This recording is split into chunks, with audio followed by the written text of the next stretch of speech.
Hey guys, and welcome to the Classic Auto Appraiser channel. Happy 4th of July. So for this 4th of July little video, I've got a cool collection with my buddy Gene.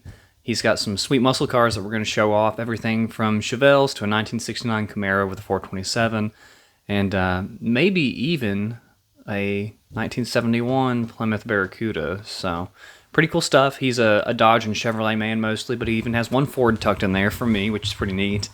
But Gene's a great guy. He's got an awesome collection, and actually the Camaro is for sale along with a couple of the other cars. Some of them he's not looking to sell right now, and as you'll see in the video, a couple he's building. So tune in with us, and we'll check it out. Thanks, guys. Gosh, that's a good-looking car.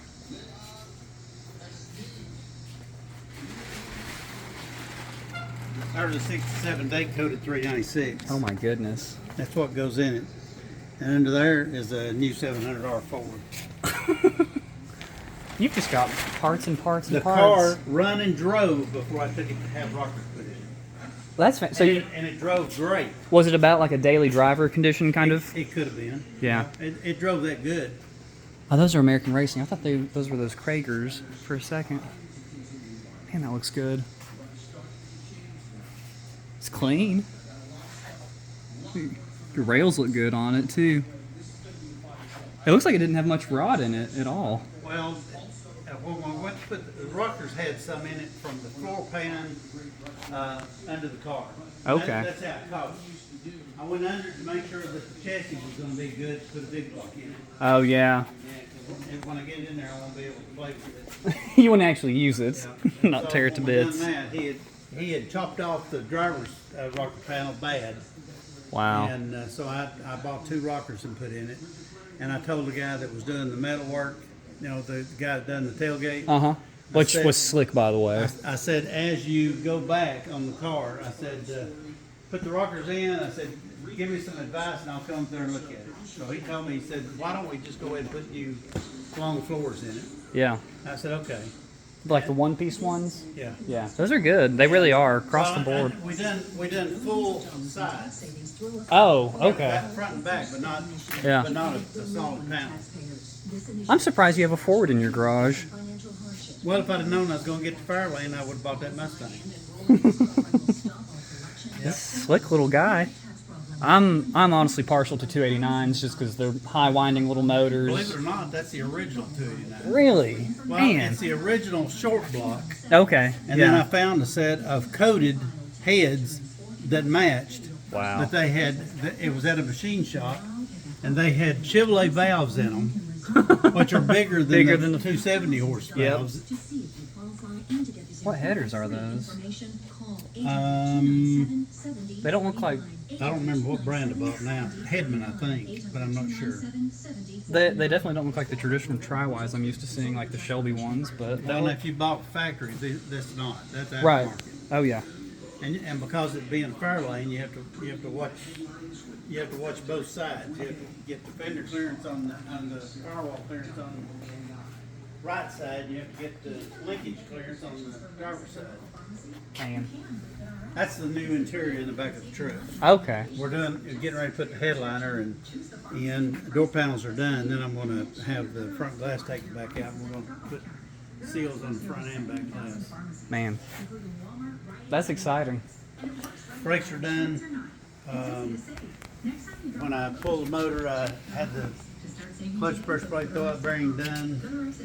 Now I'm probably going to sell this. Okay.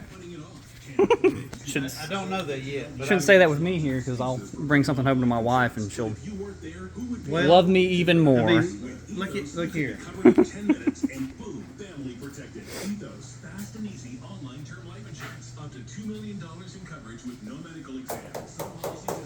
Oh If you don't man, want to paint it, it cleans up pretty good. It looks like. that's pretty slick. Wow. Yeah. That I is. tried that to see what the paint looked like. What'd you use on that? Or did you hand buff? I done it by a rag, Yeah. Man, it looks good. but mechanically buff it. Mm-hmm. That right there, the paint's gone. Just leave it. Yeah. Park it in the garage. Put a new tank in it, new sending unit. But the gas gauge, I don't think reads correct.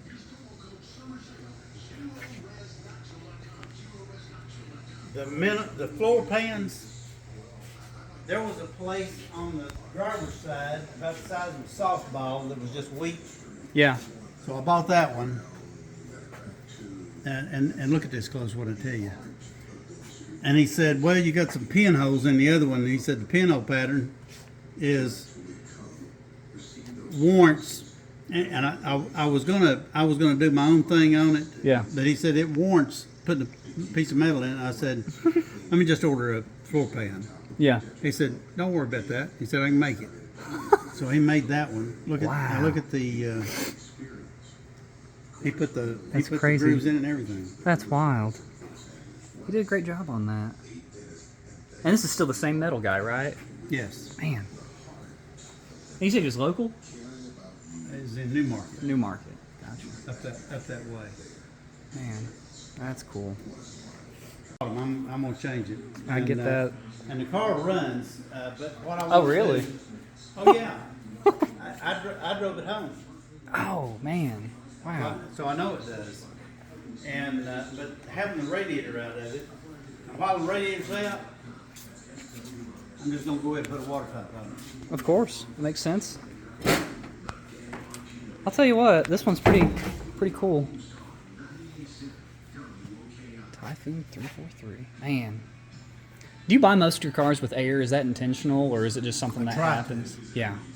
Because I've noticed a lot of your stuff. I prefer an air-conditioned car. I do too, but sometimes I just buy the car because I like the car. And if I bought one that didn't have air, I usually figure about $5,000 less. Yeah. Yep.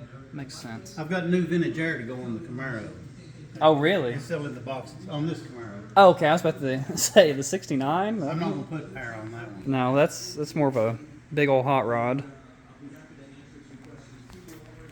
I mean, this one looks pretty good too.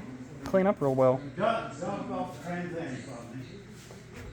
This car is a 344 speed car.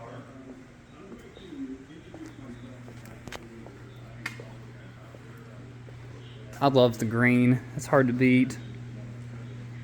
Runs like a banshee. Man. Squalls the tires. Watch the jack handle. I will. This is 73. Man. I've got a 73 automatic 340 at the shop. Everything looks right too. Black interior. An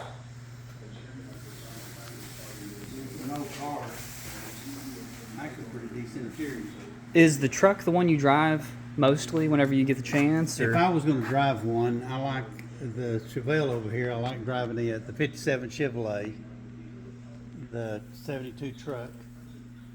The AMX, I've got to get it back. I've got to get the motor pieces back on. But I like those pistol grip shifters on these Mopars. They're fun. I've got a couple of pistol grips at the shop extra. Crazy looking headers on that thing. Now, the rusty part, Yeah. they actually were shiny when I bought the car, but I've had this car for 20 years, I guess. Wow. That's wild. Wild. If you sell pictures, I get a commission off of them. Absolutely.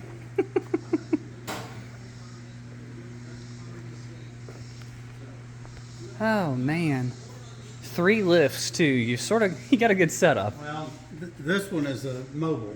I can take it outside and pressure wash under it. Man, that's nice. Those two are fixed. Yep. 454. It's a SS396 car, but it's a 454 motor. Good night. Had it built. Is it vintage air on it, or is that? It is not. Not? It's original. Really? Well, they bought the compressor and is laying in the trunk because the air Oh. air wasn't working, so I went ahead and put it on. But it should have been on this side. But what he had bought was this side. I just went ahead and rode with it. Had my air conditioning lines made. It looks clean though. Breathers on top of the car. Well, I'm just glad that you have performance cars that you don't mind having performance parts on. Some guys, stay away from Edelbrock intakes and Holly carbs and such. I like the Hollies. I love Hollies. If it's an original. Yeah. That's interior on it.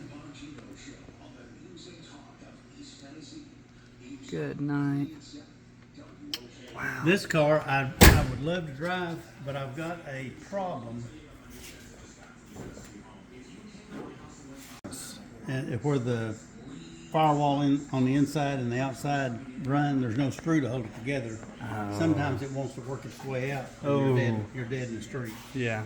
So I'm gonna tote this one as soon as I get a truck. I'm gonna tote this one over to a mechanic and have him find out exactly what the problem is and be done with it. Yep. I don't blame you. This one I probably would get out and drive. It'd be sounds good, fun. too. Oh yeah. I don't think you have a bad sounding car in this lineup. Well, the Camaro sounds awesome. The truck sounds good, but it's not cam or anything. He put a little bit of cam in it. But very streetable, you know, still pulling vacuum yeah. and everything. It's real streetable. Man.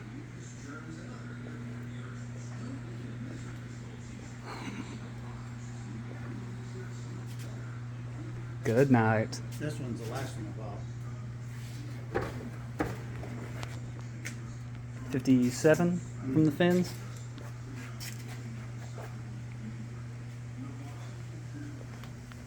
It's hard to beat black. Well, I was going for red, white, black and white, black or red. Solid or with cream. Wow. It's pretty slick. Great looking headers on it too. Power steering, power disc brakes, vintage air. Nice driver. Mm-hmm. My grandson took this one to the prom. And I bet there was nothing that beat that day. I know. Well, that's what he said. He had a smile. That's the biggest smile I've seen on his face. Well, good for you for sharing I it. talked to Chaz about the insurance with American Modern to make sure that I could be covered. And they said if it was a one-time shot, they would. Yeah. And I said, well, write it up that way because you won't be driving it the second time. We done this one in the Camaro in the shop. Man. Gosh, it turned out good, Gene. That's the motor that it was born with. That's so rare. It is the serial numbered, date coded, cash number. You gotta be careful what you say. People will ask if it's for sale. I know. I've had 2 or 3 people look at it and want to buy it, and I just almost hate to give it up. Well, and since you all did it, especially, like, it's how you want it. You know, like, it's done right. You know it's done right. It's hard to beat. The heads, exhaust manifolds are the original. The intake is original. The water pump is cash correct. Okay. And I ended up, this is the one I told you that I ended up buying the carburetor. The guy in, is up towards Bristol. He had a whole display of carburetors. He probably had 100 carburetors on display that day for the show. Oh, wow. And I walked up to him and I said, I've got a 66 Chevelle Super Sport, 396. Is he in Bristol or is he in Elizabethton? It's neither. Oh, it's neither? It's a little town in between, kind of. Okay. Well, I don't know where he is. That's where the show was. Oh, okay. I've got you. And he said 4-speed automatic. I said 4-speed. He said 360 horse. You sure? Not a 325. I said yeah. He said I've got one here and one at the house. The correct number carburetor for it. That's crazy. That was the only thing I didn't get on the motors. That and the distributor that wasn't the correct piece. What are the chances you would have run into that guy and found that, though? I mean, that's... Well, I look him up every show, and I just tell him, you know, I've still got the car, and it's finished, and all, and he just goes crazy about it. I've got mirrors to go on it, I just don't have mine. That's the only thing on this car that I need. And there's the interior. I guess you already looked at it. I mean, it looks great. I'll give you another look. Original type shift. Who do y'all have do your upholstery for you? Or did you all stretch and do it yourself? It was a couple of different guys to start with, and I'm down to one, but he's real slow on on doing work. We've been trying to get him back out here on he done the seats. Oh, yeah? And the seats are in the truck. But to get him back out here to do the headliner, I can't put the windows in until the headliner's in. Oh, yeah. Man. Man. Cool, cool, cool.